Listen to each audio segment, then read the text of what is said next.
అలా మీకు దిశాల అంటే 2 శాలలు కట్టుకోవటం. మన కుటుంబ అవసరాలు ఇచ్చే చిన్న కుటుంబం అనుకోండి, లేదా చిన్న శాల సరిపోవచ్చు వాళ్ళకి. లేదా ఆర్థిక పరిస్థితి ఇచ్చి ఒకటే కట్టుకోవచ్చు. కొంచెం ఆర్థిక పరిస్థితి బాగుంటే 2 కట్టొచ్చు. వాళ్ళ సమాజంలో అనేక రకాల మనుషులు ఉంటారు.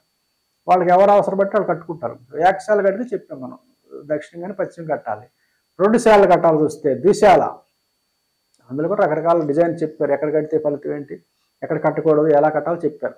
దిశాలకు ఏంటంటే సింపుల్గా మనకి సూత్రం ఏంటంటే దక్షిణం మరియు పశ్చిమంలోనే కట్టాలి 2 శాలలు కడితే తప్ప. మీకు దక్షిణం ఒకటి ఉత్తరం ఒకటి అలా వేరే దక్షిణం ఒకటి తూర్పు అలా కట్టకూడదు.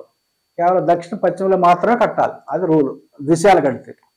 సరే త్రిశాల కడితే ఎట్లా అంటే, త్రిశాల 3 శాలలు అనుకున్నాం కదా, త్రిశాల అంటే 3 శాలలు కడితే దక్షిణం పశ్చిమం కాకుండా ఇంకోటి ఉత్తరం కట్టుకోవచ్చు, లేదా తూర్పు కూడా కట్టచ్చు. ఈ 2 కాకుండా దక్షిణ పశ్చిమం కట్టిన తర్వాత ఇంకో 3వ శాలని ఏదో ఉత్తరంలోనే కట్టచ్చు, లేదా తూర్పులోనే కట్టచ్చు.